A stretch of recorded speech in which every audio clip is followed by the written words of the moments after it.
Jean-Pierre, Professor Sauvage, thank you very much for your inspiring talk. I have a very simple question to start with. Will artificial intelligence eliminate human stupidity? Because, you know, Einstein said two things. He said many things, but he said that human stupidity and the universe are infinite. And about the universe, I'm not even sure. So, will artificial intelligence eliminate human stupidity?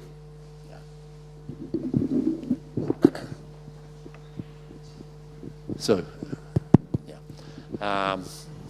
difficult question, Daniel. Artificial intelligence, you know, I'm not sure exactly what it means. I mean, if it is manipulating knowledge, okay, I accept it. But intelligence, I think there are probably very precise definitions. Can we call artificial intelligence everything belonging to the field of, let's say, informatics and electronic way of reasoning? Because artificial intelligence depends depends on what we have provided to the machine, what we have to provide to the softwares. So honestly, I cannot clearly answer. I cannot just tell you a small story, you know. In Japan, there is a very nice meeting every year, which is the HOPE meeting, bringing together, you know, supposedly great scientists and younger scientists. And I participated in that in 2017, 1 year after the Nobel Prize. And the last session was about artificial intelligence. And we were 6 Nobel Prizes on the stage.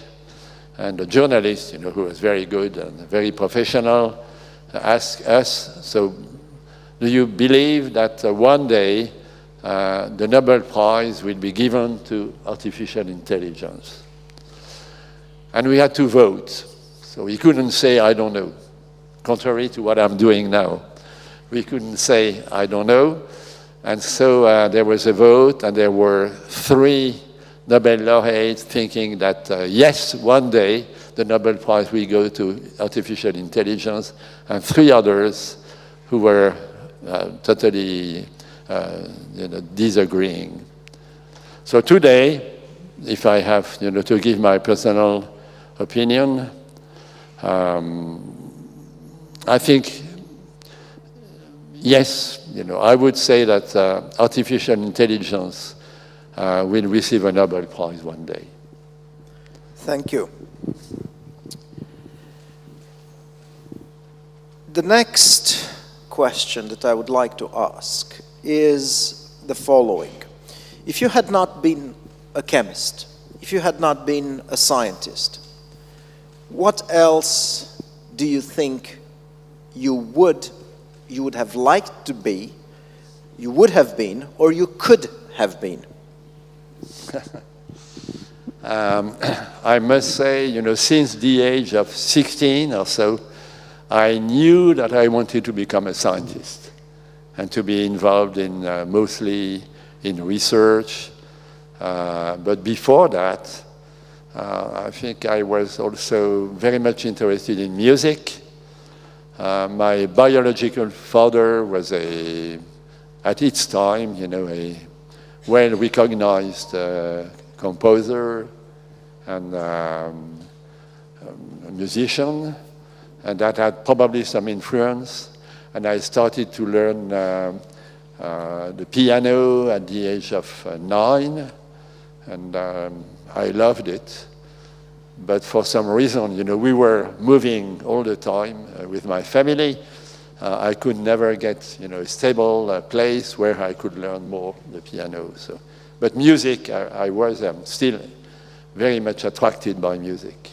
But your chemistry is very much artistic. It has to do with art. It's a kind of molecular art, isn't it? Yeah, I fully agree on that, yeah, yes. And deliberately, you know, some people may criticize, may argue, so what is the point, you know, in making beautiful molecules?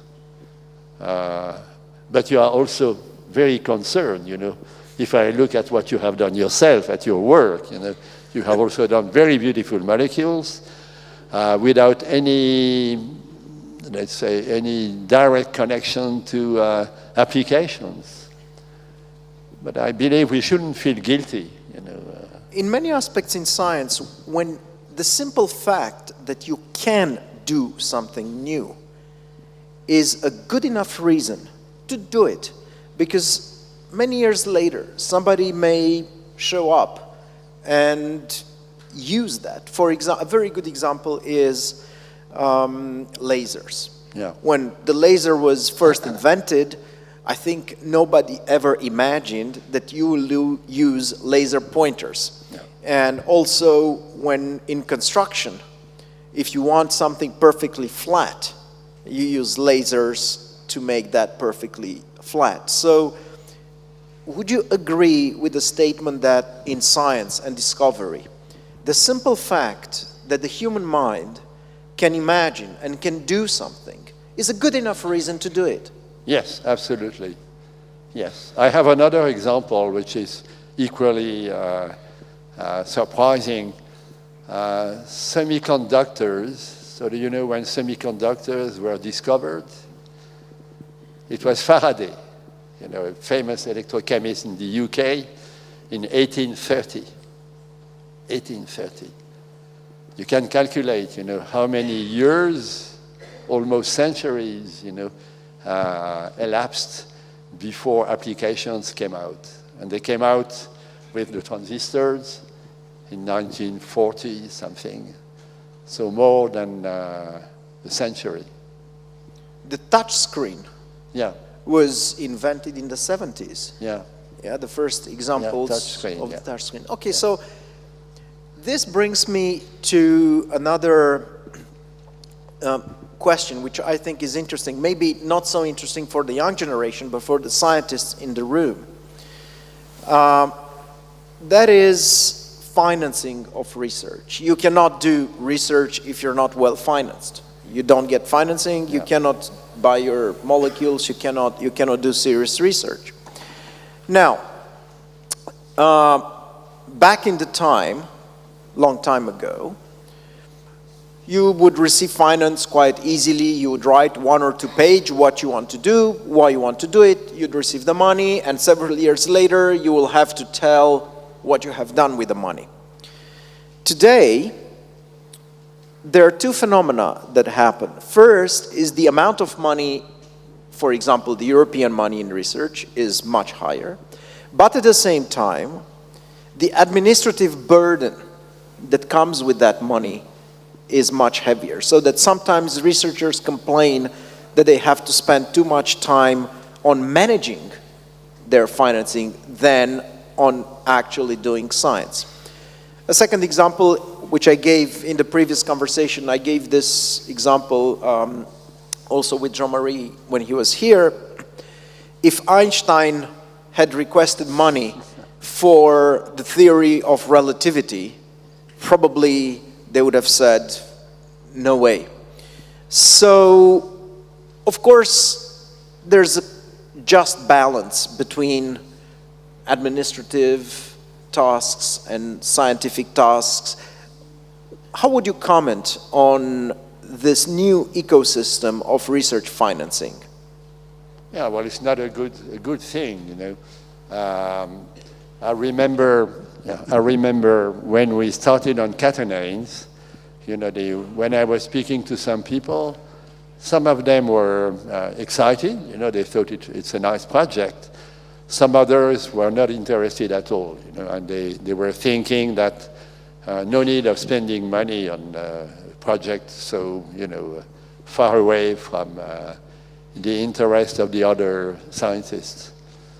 And and this is a bit sad, but at the time, you know, it was in the 80s when we started, we could apply for money to the CNRS, and there were, you know, some special programs, Action Thématique Programmée, ATP, very similar to ATP, and those programs were very simple. You know, you were just writing 3 or 4 pages with your project, and this is what I did. You know, I wrote 3 or 4 pages on the principle on how to make catenanes, and we got the money, good money. You know, that was enough for working for 2 or 3 years. But nowadays, I mean, it's unthinkable. No way. If you write a project which seems to be, you know, of no interest for any application, no way. Thank you. Now, here, listening to you and listening to your speech, something crossed my mind, and I must ask you this. But before that, I'm going to say a very short joke. A frog and a Scorpio were meeting together, and there was a very big rain. It was raining a lot. And the Scorpio was going to die. He was going to drown. And he asked the frog, he says, please, please, take me on your back. If you don't take me on your back, I'm going to die. And the frog says, but if I take you, you will sting me.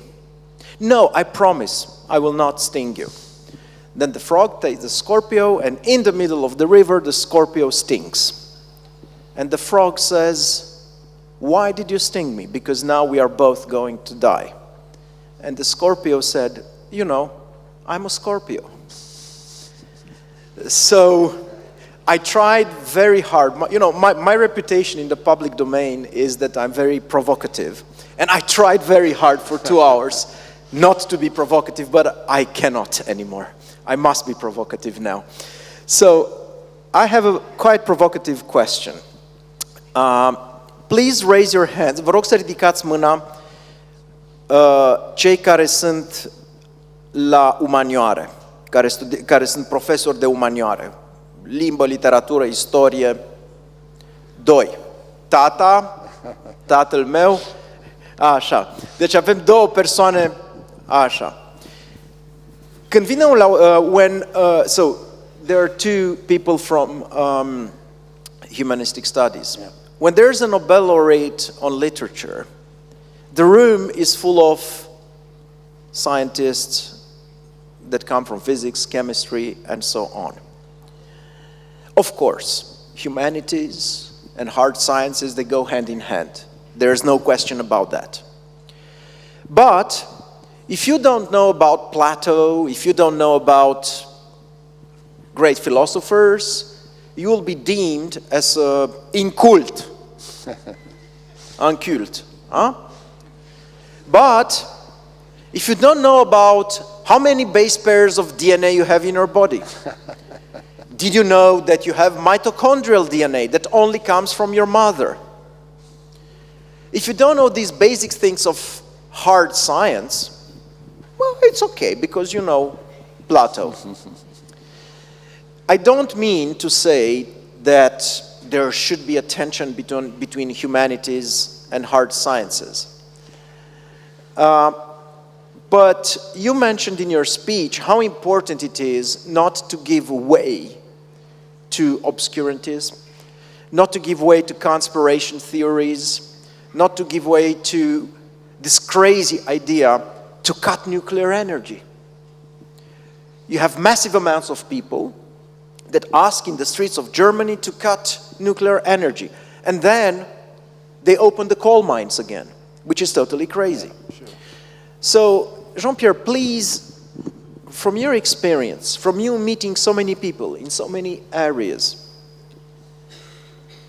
tell us your take, your opinion, your thoughts on this tension between humanities and hard sciences, and also about the necessary steps to bring scientific culture deeper and more into the public's brains?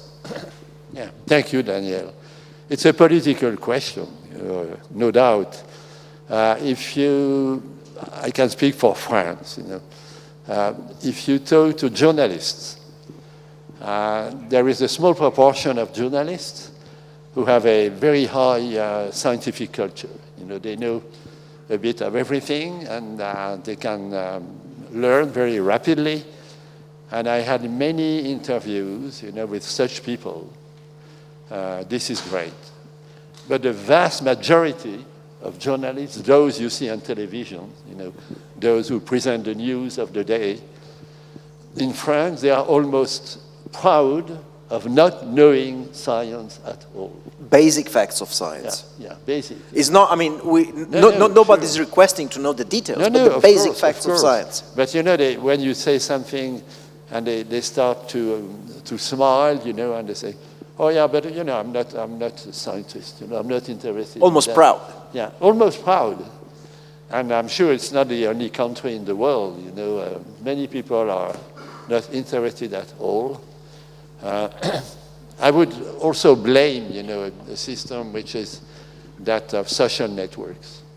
Social networks. Yeah, social networks can produce, great things. I fully agree on that. But when you see people who have vague notions of chemistry, who have lots of followers, because they tell things which are totally crazy, and their influence is by far greater than an expert, who is perhaps much less famous among those networks, who tells something real. Scientific truth. Yeah. Yeah. Do you have a Facebook page? No, of course not. TikTok? No? I'm on LinkedIn. LinkedIn, okay. Yeah. And ResearchGate. Yeah. Professional. Would you take two more provocative questions? Of course, of course. Are there wrong questions? Are there bad questions? No, I don't think there are bad questions. No, in general. No. Do bad questions exist? I don't think they exist. No, there are bad answers. In the same way, there are no stupid questions. There are stupid answers. Okay, so I have two more provocative questions. First is the following. It just crossed my mind.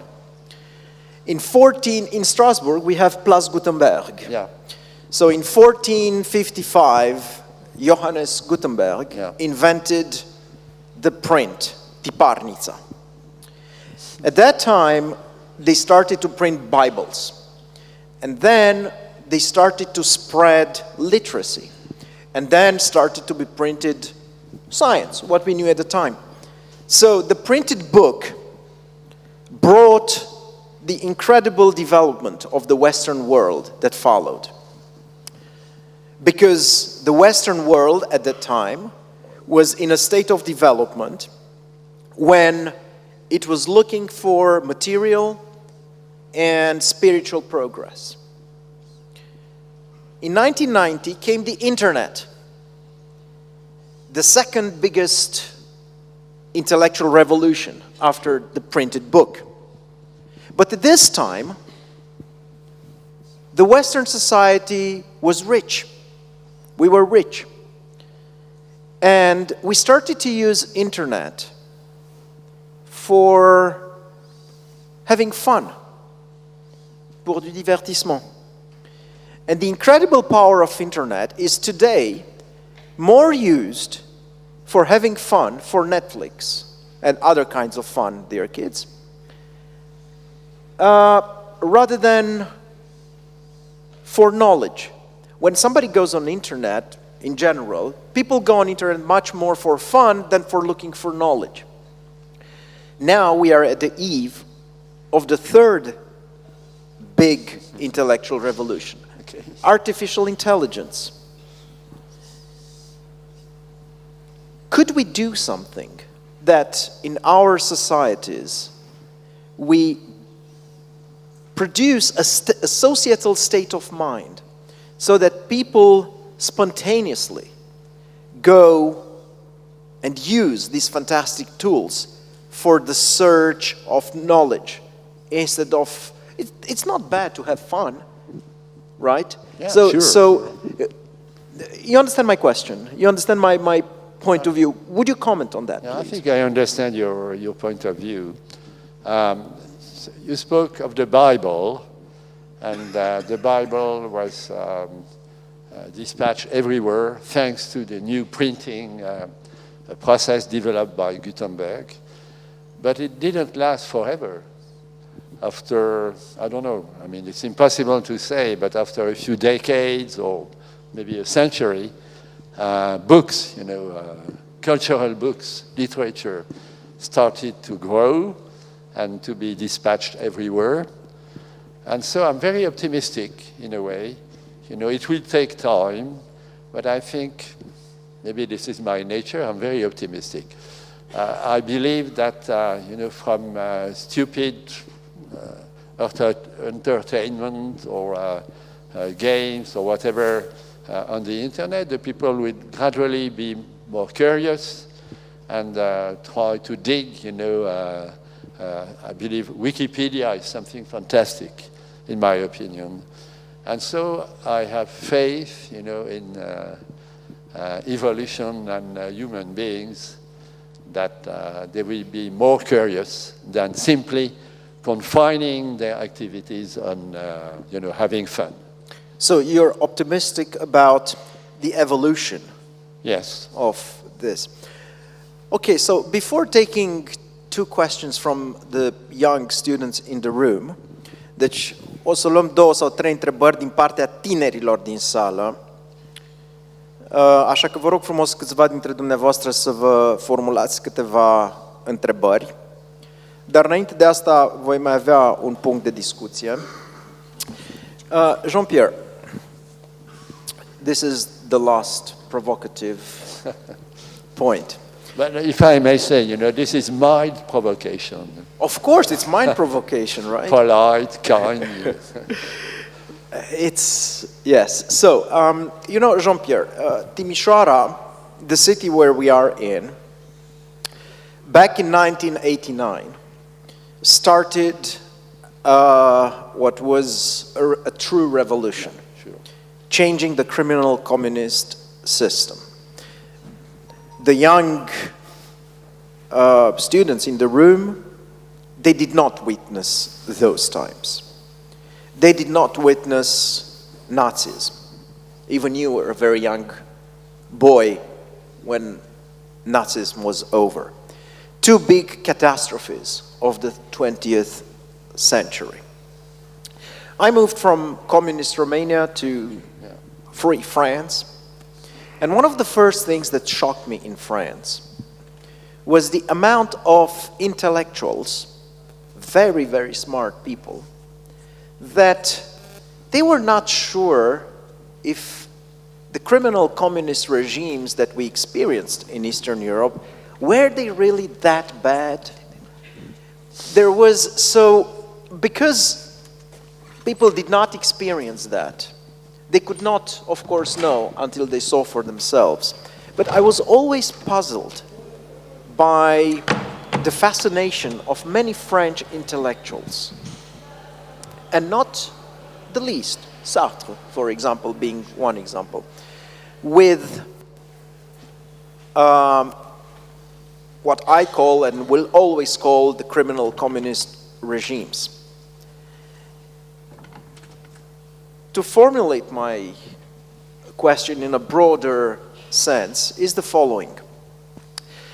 Society, in order to progress, needs a gradient. There need to be people that know more, people that know less, so that those that know less will aim to become better.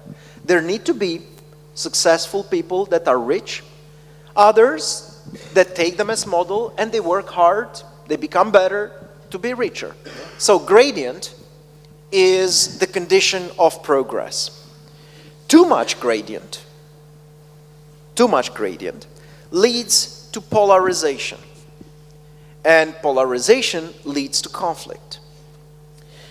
So, there are 2 points on which I'd be very curious. First of all, if you could, maybe not explain, but if you could comment on this, what is very strange for us, strange fascination of French intellectual with what we experience to be a criminal communist regime, and on the balance of gradient for society in order to encourage, so that to maximize progress, to maximize the desire of people to grow, and to minimize the danger of polarizing too much our societies. Yeah, it's a very interesting problem. More than a question, it's a big problem. If you look at the French, look at them nowadays. They demonstrate almost every day. They are very violent. They are very unsatisfied. And by nature, the French is frustrated. His neighbor, has a little bit more space than himself. He will be envious. He will be jealous. I think this explains that. Also the French, because in Romanian we have mostly the French. In Romanian we have an expression, să moară cap vecinului. In Romanian we have an expression, I wish the goat of the neighbor will die too. Oh yeah, okay. In English they say, my neighbor's garden is greener than the mine. grass is greener. Yeah, the grass is greener. But the French are very special. I think they have been educated, to be opponents. And if you ask a French, in a political debate, do you believe that? No, will be the answer. No, the French are very special, honestly. It's also very difficult for me to understand, how people as clever as Sartre and others, many, many others, a generation of intellectuals, they were fascinated by criminal communism, as you say. It's an expression I fully agree with. I still do not understand. Okay, so before we end, I would like to take 2 questions from our young students from the room. Mâinile sus, cine are întrebări? 1, 2, începem cu nu văd bine? Domnișoară, da? Avem un microfon? So, first of all, hello. Please introduce yourself. Where are you from? What are you doing? And most importantly, what is your goal in life? So, first of all, hello. My name is Sonia Dragan. I'm a student. I'm in high school. I'm from Timișoara. And I wanted to say that even though I don't know you personally, as it was said before, we are all people. So, I wanted to ask, how did you know that chemistry was that something for you that you were meant to dedicate your life for, knowing that in these times kids are told that it's too much stress to try and change something? And about the goal, I have no idea, but I would say that to learn as much as I can. So the main question is why chemistry seemed to be so attractive to me. Yes. Yeah. Oh, it's very simple. I was living in the countryside, when I was, let's say, between 14 and 18 years old. And I had a couple of friends, it was really in the countryside, in the woods, basically. And in the woods, you cannot do so much apart from, enjoying nature. And I was enjoying nature, but at the same time, I was curious. I wanted to know what makes the leaves green, what makes the rose pink. And using my, very tiny amount of knowledge, in chemistry, I started to extract molecules. I was grinding leaves. I had a small lab in the cellar when I was 15 or so, and I was extracting leaves to extract chlorophylls.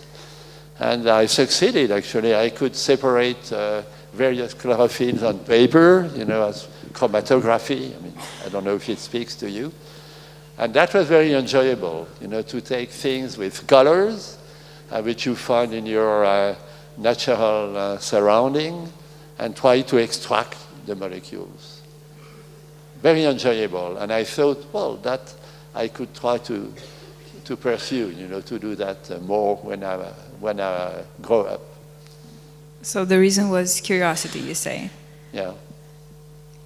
And what do you think about the statement that kids are told that there's too much to do and too much work to change something or to make a big impact?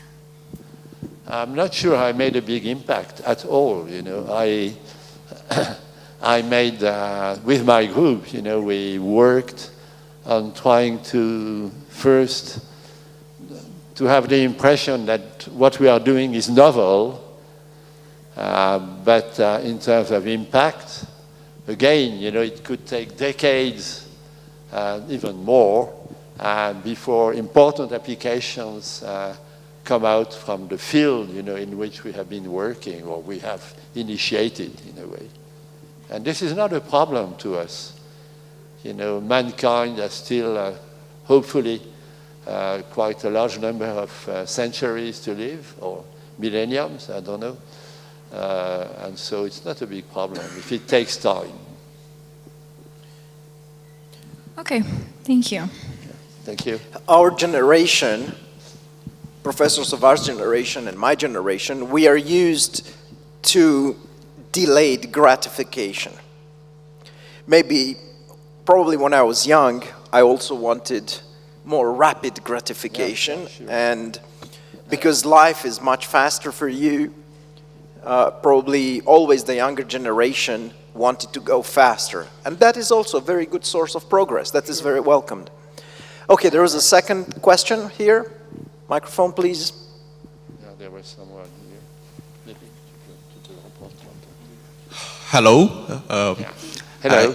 My name is Victor. I'm here a master student at West University Timișoara, master in bioinformatics. Okay. I want to say you a big thank you, and not only for what you said today, but it happens that I also saw you 4 years ago in 2019 in Paris, where you presented for International Chemical Olympiad for school pupils. Yeah. I want to say a big thank you for what you did then, and because you are a very inspiring scientist, and you also inspired me to go into science field. And now, going to my question, and I hope it's relevant for every young student or for all people who want to do science in their career. How do you think it's the best to find life balance between work and between family, and how to do great science and still be able to raise happy kids? Now, that's a very important point, very important questions. I can speak about my personal experience, you know. I think I never had any conflict, you know, to solve. I have always had vacation with my family, you know, 3 weeks during the summertime. And I think perhaps the only problem was that I was keeping very concerned about my projects, or the projects of our group. And so even on vacation, you know, I could never stop thinking or even reading science. But that was very well accepted by my wife and my kids. So they were reading or watching TV, and I was trying to read a paper, you know, scientific paper.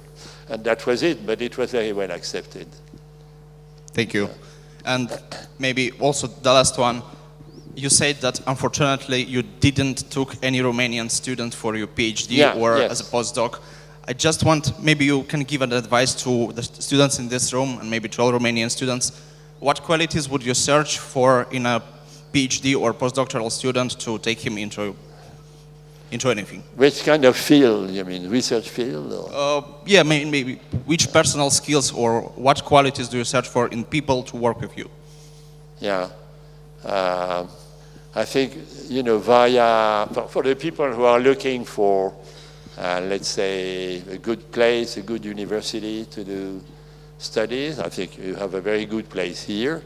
But if you want to go abroad, thanks to Europe, nowadays, you have many possibilities compared to the past. And so I think everybody should take advantage of that.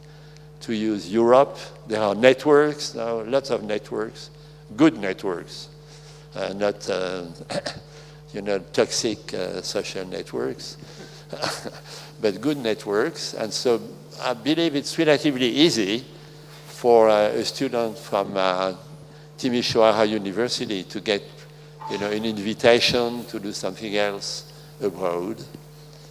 And in terms of field, if you are talking about field, if I had to start again, my scientific life, I think I would get closer to biology. Biology is really fascinating, and combining chemistry, the ability of chemists to make new molecules, and biology can be really something great. Thank you very much.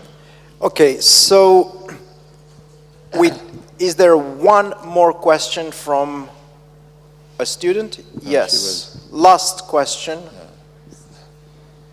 Hello, I am Denisa, and I come from Anaslan. I'm a 10th grader, and I just wanted to ask real quick, but first I must say thank you for this, however you call it. I'm really a fan of talking to scientists and maybe other people in this field, mostly because I am very passionate about biology, but, okay, sorry. I'm a little bit awkward.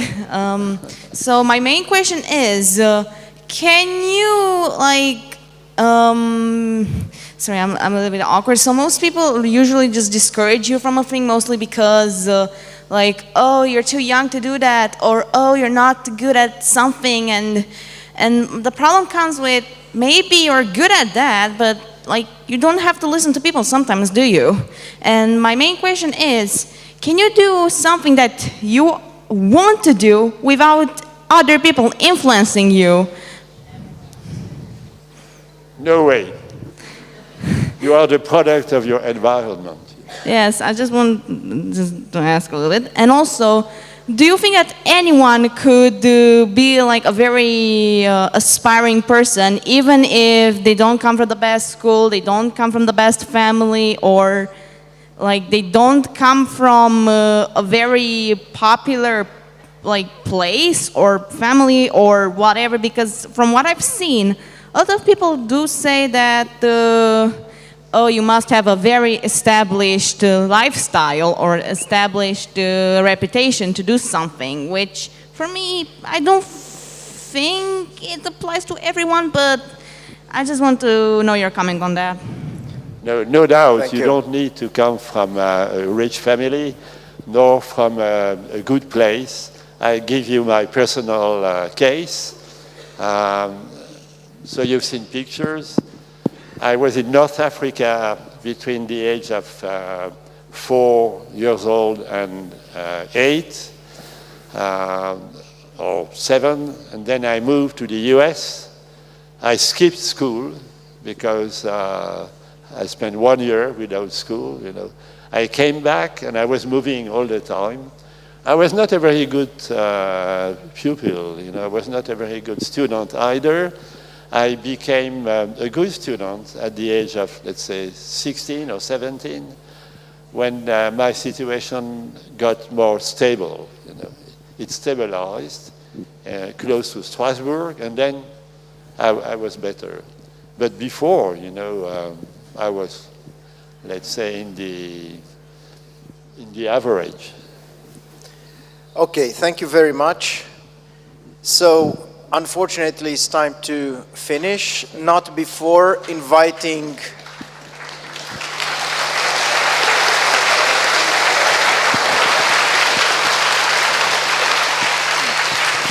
domnule rector, vă mulțumim foarte mult pentru că ne-ați oferit această fantastică posibilitate.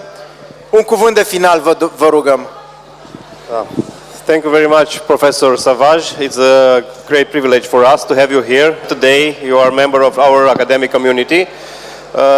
Mulțumesc frumos domnului ministru Funeriu, mulțumesc frumos doamnelor și domnilor, dragi studenți, dragi colegi, dragi elevi. Universitatea de Vest din Timișoara, în an de capitală europeană a culturii, a asumat două proiecte mari. La UVT, Cultura e capitală, și Nobel la UVT. Lighting up your city este sloganul capitalei culturale, iar noi, Universitatea de Vest din Timișoara, încercăm prin mințile luminate pe care le aducem aici să luminăm orașul prin știință, educație și cultură. Mulțumesc frumos tuturor! Și nu uitați, dragi tineri elevi, că la UVT jobul nostru este viitorul vostru.